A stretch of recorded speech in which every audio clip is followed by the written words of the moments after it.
অংশগ্রহণ করছে পরিচালক আবু তাহের। দ্বিতীয় ম্যাচ, এটি হচ্ছে প্রথম ম্যাচ শীতের রাতে। আবারও কিংস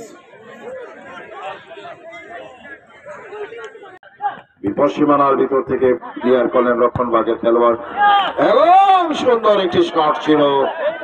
আমরা বিভিন্ন ধরনের কর্মকাণ্ড করে থাকি। এলাকা গরিব অসহায় মানুষদের সেবা করা, গরিব মেয়েদের বিয়ে শাদী দেওয়া, অসুস্থ রোগীদের চিকিৎসা দেওয়া, ব্যয়ভার বহন করা, আমরা এই ধরনের সহযোগিতা করে থাকি। আর বিশেষ করে মাদক দ্রব্য থেকে বিরত থাকার জন্য, যুব সমাজকে উৎসাহিত করার জন্য আমরা এই খেলার আয়োজন করে থাকি। আমরা হবিগঞ্জ জেলার প্রত্যন্ত অঞ্চলে বড় বড় টুর্নামেন্টে অংশগ্রহণ করেছি। স্পন্দন futsal tournament, Sylhet Azad futsal টুর্নামেন্টে খেলে এসেছে। আমরা বিগত মন্ত্রী মহোদয়, এমপি মহোদয়ের নামে বিভিন্ন জায়গায় টুর্নামেন্টে অংশগ্রহণ করে স্পন্দন ফুটসাল টুর্নামেন্ট, ফুটবল টুর্নামেন্ট বিজয়ী হয়েছে। আমরা এই কারণেই এলাকার মানুষদেরকে, যুব সমাজকে উৎসাহিত করি। আমাদের এলাকার মানুষ, আমাদের স্থানীয় খেলোয়াড়বৃন্দ আমাদের যথেষ্ট সহযোগিতা করে, এলাকার মুরব্বিয়ানরা আমাদেরকে সহযোগিতা করে। সেই হিসাবে আমরা বিভিন্ন জেলা এলাকায় খেলার সুযোগ পাই এবং এলাকার মানুষদের উৎসাহিত করার জন্য, আমরা মাদকমুক্ত থাকার জন্য, বাজে কাজ থেকে বিরত থাকার জন্য আমরা এই খেলার অংশগ্রহণ করে থাকি। খেলা ফিরে আসেন চমৎকার। এই হচ্ছে মহব্বত, এই হচ্ছে ভালোবাসার খেলা ফুটবল।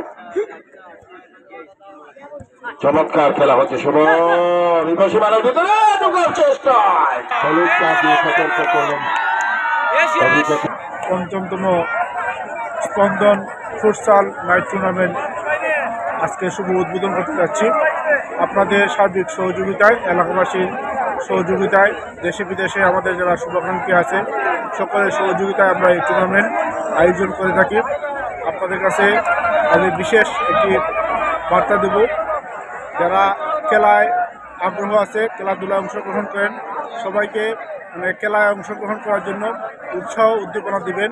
খেলাধুলায় থাকলে পরে আপনি আমার শিশু বাচ্চারা, যুবক এবং তরুণ প্রজন্মরা বিপদগামী হবে না, তারা সুপথে প্রতিষ্ঠিত হবে। খেলাধুলা থাকলে পরে নেশাগ্রস্ত থেকে বিতাড়িত হবে, নেশাগ্রস্ত হবে না।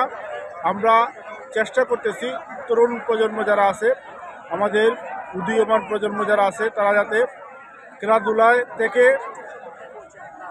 নিজের জীবনকে সুন্দরভাবে প্রতিষ্ঠিত করতে পারে।